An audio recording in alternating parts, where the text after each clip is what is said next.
집값도 너무 비싸고 전셋값까지 오르니까 신혼집을 못 구해서 결혼을 포기하겠다라는 눈물의 30대 청원 글이 등장했습니다.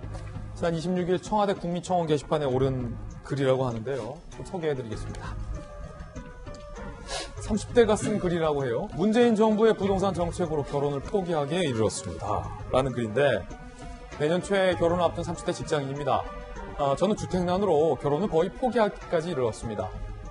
서울 제일 끝자락 아파트들마저 폭등했습니다. 변두리 아파트 시세를 한 번이라도 확인해 보십시오. 라고 글을 올렸습니다.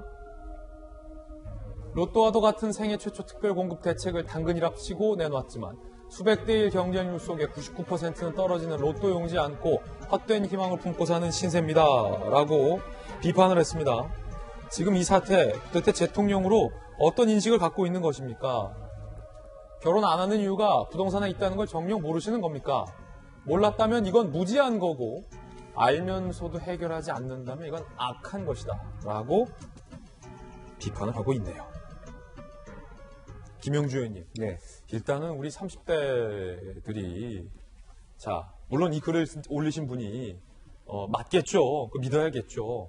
자 그렇다고 한다면 일단 너무 안타깝네요. 집을 못 구해서 자 결혼을 포기할 수밖에 없다라는 그 뭐랄까요 상황이 너무 안타깝네요. 네, 그렇습니다. 이제 아무리 이제 유동화에 의해서 돈이 많다 보니까 부동산에 투자 여력이 많아지고 이게 집값 상승에 동인이 됐다는 것도 있습니다만 근원적으로 정부의 책임은 공급 정책에 좀 더 중심을 두어야 되지 않느냐. 역세권에 말하자면 출근하는 젊은이들을 위한 좀 말하자면 부동산, 임대 주택들을 또 청년주택이라고 했는데 그것이 청동주택답게 지어진 것이라기보다는 그냥 임대사업자를 넓혀주는 형태로 갔기 때문에 근본적인 해결책이 되지 못했다라는 반성이 있고 지금이라도 말하자면 수많은 젊은이들이 사는 일꾼들이 모여있는 수도권에 말하자면 교통이 편리한 그런 곳에 대해서 공공택지의 조성이라든지 또 근본적으로 어쨌든 지금 청약이라는 것 때문에 또 한 번 더 전세값이 더 뛰고 있기 때문에 여당 말하자면 정치권에서도 조금 더 심도 깊은 시뮬레이션을 통해서 저런 젊은이들이 정말 부동산 때문에 말하자면 결혼할 수 없다. 아무래도 지금 저출산 또 고령화 때문에 굉장히 우리나라 전체의 경쟁력도 떨어지고 있기 때문에 지금이라도 좀 정통하게 말하자면 택지 조성이라든지 또 선분양제라든지 이런 것을 통해서 특히 LH라든지 SH 같은 데서 이게 고급 어떤 아파트 만들지 말고 정말 젊은이들의 눈높이에 맞게 가격 정책을 하는 그런 어떤 정책적 전환이 있기를 바랍니다. 예. 문재인 대통령께서 김병민 박사님 네. 여러 차례 집값 문제 해결하겠다라고 취임 내내 강조를 해왔습니다. 지난해 국민과의 대화 때도 마찬가지였고 얼마 전 시장 연설 때도 마찬가지였는데 물론 정부 통계와 민간 통계의 차이가 좀 있습니다만 오늘 조금 전에 신문 읽어준 남자에서도 제가 한국일보 기사 소개해드렸듯이 잡겠다는 아파트 집값은 천정부지로 올랐고 거기에 플러스 전셋값마저 지금 하늘 높은 줄 모르고 올라가고 있고 급기야 이 전세가 매매를 들어올리는 상황까지 됐다라고 오늘 여러 조간신문들이 분석을 하고 있더라고요. 문재인 대통령의 호언장담과 약속은 잘 봤는데 대통령의 임기가 얼마 남지 않았는데 과연 집권해서부터 지금까지도 해결하지 못한 부동산 문제를 남은 임기 동안 해결할 수 있을 것인가? 아니면 이 30대가 글을 올렸던 것처럼 그냥 알면서도 외면하는 건가? 30대는 이렇게 청원글에서 지금 묻고 있습니다. 어떻게 생각하십니까? 저는 정부가 대한민국 국민에게 정말 큰 죄를 졌다고 생각합니다.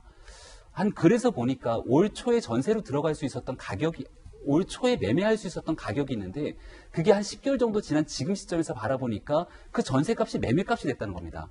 근데 올해 초를 지켜보면 부동산 값이 안정되고 있다. 부동산 값을 잡겠다라고 얼마든지 잡을 수 있다고 호언장담했던 문재인 대통령의 신년 연설부터 많은 정부의 메시지들이 있지 않았습니까? 매매값이 전세가가 됐다. 네, 매매값이. 그러니까 당연히 정부의 그런 호언장담을 믿고 대한민국에 있는 많은 청년들은 그래, 문재인 정부에서 약속했으니 조금 지나면 떨어지겠지.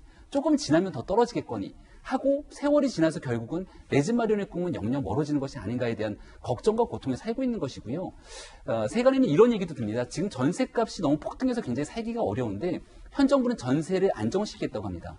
그러니까 전세 안정이라고 쓰고 전세 안녕이라고 읽는다는 건데요. 전세 안정이 아니라 이런 방식으로 가게 되면 영원히 전세 살 수 없는 전세는 끝나버린 것이고 오히려 월세로 전환되는 것 아니냐. 이런 불안감까지 증폭되고 있는 것이 현재 나타나는 현실입니다. 문재인 정부 집권 초기에 약속했던 게 소득주도 성장이죠. 우리 서민들의 주머니 두텁게 만들어줘서 그 가처분 소득을 높이고 이런 소비를 활성화시켜서 경제를 끌어당기겠다는 겁니다. 2017년도에서 4년 가까이가 지난 지금 2020년 대한민국 서민들의 주머니가 두터워졌습니까? 가처분 소득이 가장 급격하게 줄어드는 최대의 원인 하나를 꼽으라면 결국 부동산 문제 때문에 전세값 폭등하면서 아니면 부동산 값이 폭등하면서 여기에 대한 내가 살 수 있는 돈들이 늘어나게 되니까 오히려 가처분 소득은 정부의 부동산 정책 때문에 줄어드는 겁니다. 하지만 부동산 값이 늘어나게 되면 세금은 잔뜩 늘어나게 되니까 정부의 재정 여건들이 좋아지겠죠.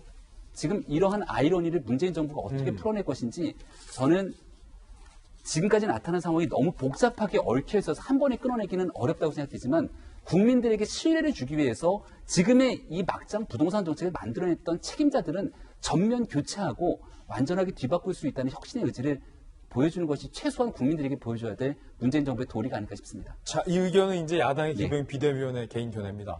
김광삼 변호사님, 집을 갖고 계신 분들은 최근 뭐가 고민이냐라고 조간신문들에서 인터뷰를 했더니 집 한 채만 그냥 갖고 앉아서 계속 거기에 살았는데 공시지가가 현실화돼서 세금 부담이 이렇게 돼서 걱정이다라고 하고 집 없는 분들은 뭐가 걱정이냐고 조간신문들에서 인터뷰한 내용을 보니까 집 없이 계속 살았는데 집값이 너무 올라서 집을 평생 살 수 없는 것 아니냐라는 고민을 하고 계시고 자, 집도 없고 이제 사회에 진출하거나 결혼 생활을 앞두고 있는 젊은 층에게 물어봤더니 집 사는 건 고사하고 전세라도 들어가라 봤더니 전세값도 오르고 매물도 없어서 이게 고민이다라고 하니 이걸 푸는 게 정부로서도 참 힘들 것 같아요. 그리고 이제 공시지가를 올리고 부동산 규제를 하고 임대차 3법을 이제 제정하고 이런 것들이 굉장히 어떻게 보면 이게 독립적인 게 아니에요. 전부 다 연관이 되어 있는 거거든요. 근데 이제 임대차 3법 하나만 두고 보자고요. 어떻게 보면 이 법 자체를 2, 3일 안에 이제 정관석화처럼 통과시킨 거잖아요. 근데 임대차와 관련된 법은 물론 그 건물이나 집을 가지고 있는 사람한테도 중요하지만 거기에 새드는 사람이 굉장히 중요하지 않겠습니까? 그러면 임대차 3법을 개정한 이유가 세입자를 보호하자는 거예요.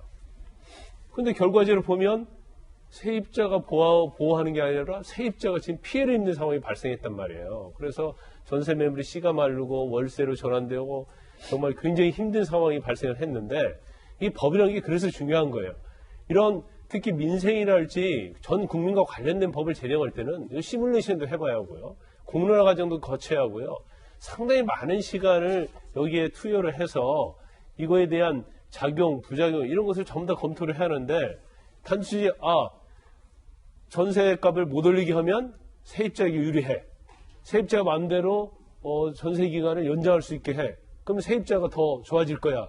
근데 사실 그렇지 않다는 것이 이번 임대차 3법이 시행이 되면서 입증이 됐잖아요. 아마 이런 부작용이 있을 거라고 그 임대차 3법에 대해서 찬성표를 던진 국회의원들이 제가 있었을까요? 몇 명 없다고 봐요. 그냥 뭐 정부에서 하니까 그래 여당은 찍겠다 해서 다 입법 통과시켰다고 보거든요. 또 그런 것처럼 이번을 이런 것을 발판 삼아서 설사 어떤 약자를 위한 법이라 할지라도 오히려 그 약자를 위한 법 자체가 약자를 더욱더 힘들게 할 수 있다는 그러한 부분까지 좀 살펴서 입법을 하면 좋겠다 이런 생각이 듭니다. 물론 우리 김광선 변호사님의 이와 같은 비판에 대해서 정부 관계자들은 임대차 3법으로 전세 시장의 안정화를 가질 수 있다라고 또 다시 반박을 하고 있다는 점도 나란히 말씀을 드리겠습니다.